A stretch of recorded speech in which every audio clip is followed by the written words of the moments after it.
نحمده ونصلي على رسوله الكريم اما بعد فاعوذ بالله من الشيطان الرجيم بسم الله الرحمن الرحيم ان في خلق السماوات والارض واختلاف الليل والنهار لآيات لأولي الالباب۔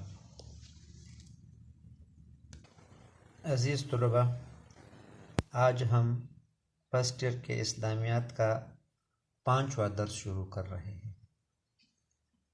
عزیز طلباء، ہمارے آج کا درس مشتمل ہے سورہ آل عمران کے آیت نمبر 9 پر۔ تو سب سے پہلے آپ اس کا بامحاورہ ترجمہ دیکھ لیں۔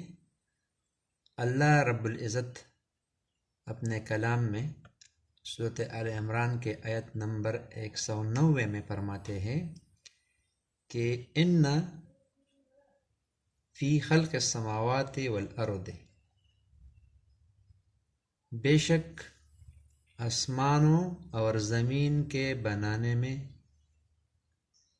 واختلاف اللیل والنہار، اور رات اور دن کے آنے جانے میں، لآیات لأولی الالباب، لآیات لأولی الالباب، نشانیاں ہیں عقل والوں کے لیے۔ یعنی آسمانوں اور زمین کے اور دن رات کے بدلتے رہنے میں ان لوگوں کے لیے نشانیاں ہیں جو عقل والے ہیں۔ عزیز طلباء، اب ہم آتے ہیں اسی آیت کے الفاظ کے معنی کی طرف۔ تو اسی آیت میں اللہ تعالیٰ فرماتا ہے کہ ان بے شک، ان کا معنی میں ہے عربی میں بے شک، فی میں، خلق السماوات آسمانوں کی پیدائش میں، والارض اور زمین کی پیدائش میں، یعنی خلق السماوات والارض، آسمانوں اور زمین کی پیدائش میں۔ عزیز طلباء، یہاں خلق مصدر ہے جس کے معنی ایجاد و اختراع کے ہیں، انوینشن کے ہیں۔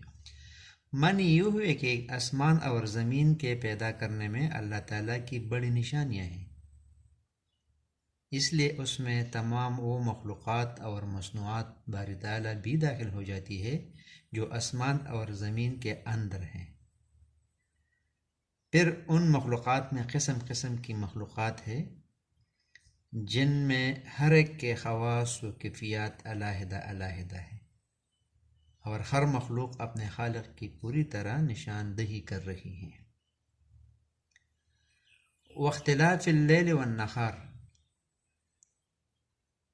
لیل کہتے ہو رات کو، نہار کہتے ہیں دن کو، اور واختلاف کے معنی ہے اختلاف۔ لفظ اختلاف اس جگہ عربی کے اس محاورہ سے ماخوذ ہے کہ اختلف فلان فلانا، یعنی وہ شخص فلاں شخص کے بعد آیا۔ پس اختلاف اللیل والنہار کے معنی یہ ہوئے کہ رات جاتی ہے اور دن آتا ہے، اور دن جاتا ہے تو رات آتی ہے۔ اختلاف کے دوسرے معنی یہ بھی ہو سکتے ہیں کہ اختلاف سے زیادتی و کمی مراد دی جائے۔ سردیوں میں رات طویل ہوتی ہے اور دن چھوٹا ہوتا ہے، اور گرمیوں میں اس کے برعکس ہوتا ہے۔ اسی طرح بعض ممالک ہے، جس طرح دسمبر کا مہینہ ہے، پاکستان میں انتہائی سردی ہے، آسٹریلیا اور نیوزی لینڈ میں موسم گرم ہے، یہ بھی دن رات کا اختلاف ہوگا۔ یا گرمیوں میں دن طویل ہوتے ہیں اور راتیں چھوٹی ہوتی ہیں، اس طرح اس کے بالعکس سردیوں میں راتیں طویل ہوتی ہے اور دن چھوٹے ہوتے ہیں۔ یا اختلاف اللیل والنہار سے مراد یہ بھی ہے کہ کچھ ممالک اس طرح ہے کہ وہاں 6 مہینے رات ہوتی ہے اور 6 مہینے دن ہوتی ہے۔ تو یہ تحقیق جاری ہے، اس سے مختلف معنی لیے جا سکتے ہیں اختلاف اللیل والنہار کے۔ لآیات کا ترجمہ ہے نشانیاں۔ آیات جو ہے یہ آیت کی جمع ہے، اور یہ لفظ چند معنی کے لیے بولا جاتا ہے۔ آیات قرآن میں معجزات کو بھی کہا جاتا ہے، اور قرآن مجید کی آیات پر بھی اس کا اطلاق ہوتا ہے۔ قرآن کی جو آیات ہے اس کو بھی آیات کہتے ہیں۔ اس کے تیسرے معنی دلیل اور نشانی کے بھی ہے، دلیل اور نشانی۔ تو یہاں پر تیسرے معنی مراد ہے، یعنی ان امور میں اللہ کی بڑی نشانیاں اور قدرت کے دلائل ہے۔ لِأُولِي الْأَلْبَابِ، عقل والوں کے لیے۔ الباب جمع ہے لب کی، یعنی الباب لب کی جمع ہے جس کے معنی مغز کے ہیں، اور ہر چیز کا مغز اس کا خلاصہ ہوتا ہے، اور اسی سے اس کی خاصیت و فوائد معلوم ہوتے ہیں۔ اس لیے انسانی عقل کو لب کہا گیا ہے، کہ ان کے عقل ہی انسان کا اصل جوہر ہے۔ تو اولو الالباب کے معنی ہے عقل والے۔ عزیز طلباء، اس آیت کریمہ میں اللہ تعالیٰ نے کائنات میں پھیلی ہوئی بے شمار نشانیوں میں سے کچھ نشانیوں کا ذکر فرما کر عقل مندوں کو اس بے انتہا وسیع و عریض جہاں کے کارخانہ پر غور و فکر کرنے کی دعوت دی ہے، تاکہ اس غور و فکر سے اللہ کی معرفت حاصل ہو۔ اس کائنات کی وسعت کا کوئی اندازہ نہیں ہے۔ جو سائنس ترقی کی منازل طے کر رہی ہے، اس وسیع و غریض کائنات کے عجیب و غریب راز افشا ہو رہے ہیں۔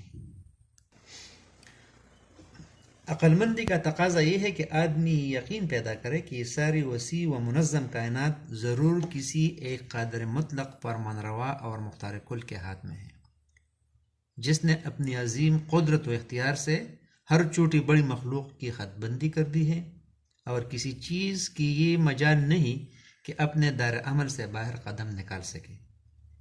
اس کے برعکس ایسا غور و فکر جس کے نتیجے میں انسان خدا سے دور ہو اور وہ سمجھ لے کہ اس جہاں کا کارخانہ خود بخود چل رہا ہے، یہ تصور دہریوں کا ہے۔ ایسے لوگ قرآن مجید کی روح سے عقل مند نہیں ہیں۔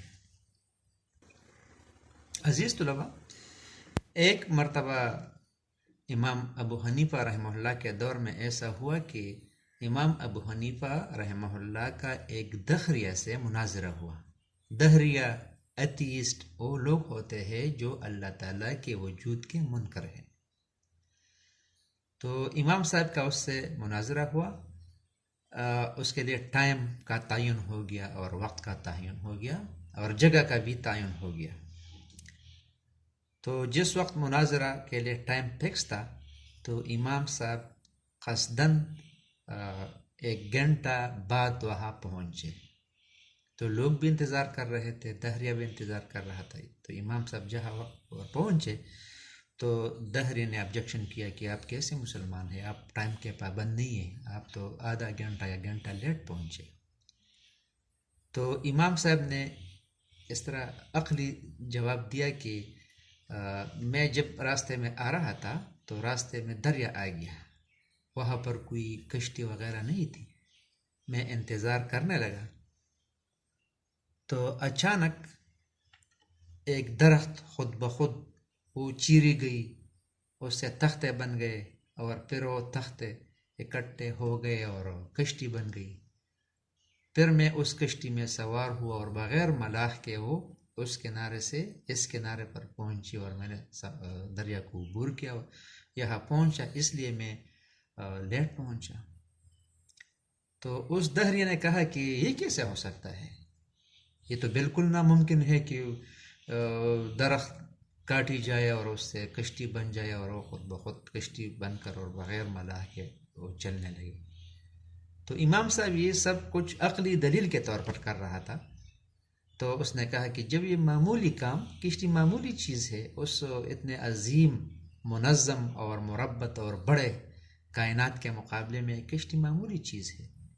تو جب ایک کشتی خود بخود نہیں بن سکتی ہے، اس کے بارے میں ہمارا یہ نظریہ نہیں ہو سکتا ہے کہ کشتی یا دنیا کا کوئی معمولی سے معمولی چیز خود بخود بن جائے، تو اتنی وسیع و عریض کائنات کس طرح خود بخود پیدا ہو سکتے ہیں. تو امام صاحب کے اس عقلی دلیل نے دہری کو لاجواب کر دیا. عزیز طلباء، اسی طرح کسی شخص نے امام صاحب سے یہ سوال کیا کہ ایک ایسا شخص جو آبادی سے دور دراز کسی جنگل میں رہتا ہے اور اس کے پاس کسی پیغمبر یا عالم دین کی تعلیم اور پیغام نہیں پہنچا، تو کس طرح خدا کی معرفت حاصل کر سکتا ہے اور اسے کیسے دین پر عمل کرنے کا مکلف کیا جا سکتا ہے؟ اس پر امام صاحب نے جواب دیا کہ بے شک اس شخص کے پاس کسی پیغمبر کی تعلیم نہیں پہنچی، لیکن اگر وہ اپنے گرد و پیش کے ماحول پر عقل و شعور سے کام لے کر غور و فکر کرے تو خدا کی معرفت حاصل کر سکتا ہے. وہ مسلسل اس بات کا مشاہدہ کرتا ہے کہ سورج اور چاند کس طرح طلوع و غروب ہوتے ہیں، رات دن کیسے بدلتے ہیں، آسمان سے میਂہ کیسے برستا ہے، زمین سے کس طرح قسم قسم کے پودے اور پھل پھول اگتے ہیں. اگر وہ شخص غور فکر سے کام لے تو ضرور اس نتیجے پر پہنچ سکتا ہے کہ یہ سارا نظام خود بخود اپنے طور پر نہیں چل سکتا، لازماً ایک ایسی ہستی موجود ہے جس کے قبض قدرت میں یہ سب کچھ ہے، اور وہی قادر مطلق نظام کائنات کے اس قدر وسیع اور پیچیدہ سلسلے کو چلا رہا ہے.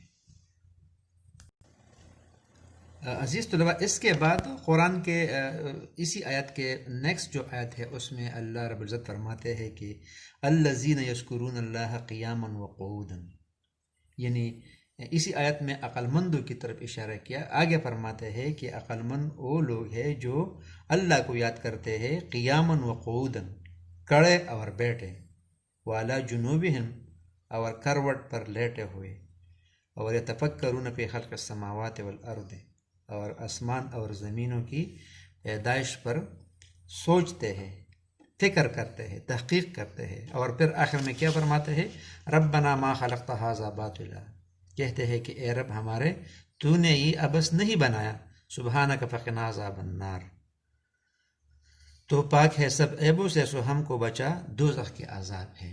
تو آیت کا مطلب یہ ہے کہ ایک طرف اللہ تعالیٰ نے قرآن کی اسی آیت میں ایسے لوگوں کو عقل مند کہا ہے جو زمین اور آسمانوں کی پیدائش اور دن رات کے اختلاف میں تحقیق کرتے ہیں، سوچتے ہیں، تو ان کو اللہ نے عقل مند کہا ہے، اولو الالباب کہا ہے. اور دوسری طرف وہ جو ہے وہ لیٹے کھڑے چلتے پھرتے اللہ کا ذکر کرتے ہیں، کائنات میں سوچتے ہیں اور کہتے ہیں کہ یہ رب آپ نے اس کائنات کو فضول نہیں بنایا ہے، ایک خاص مقصد کے لیے اس کو بنایا ہے. تو اللہ تعالیٰ نے اسی آیت میں مسلمانوں کو علم و تحقیق کی دعوت دی ہے کہ آپ جا کر نکل کر ریسرچ کریں، تحقیق کریں، میرے اس بنائے ہوئے کائنات کے چھپے ہوئے رازوں کو آپ دریافت کر لیں.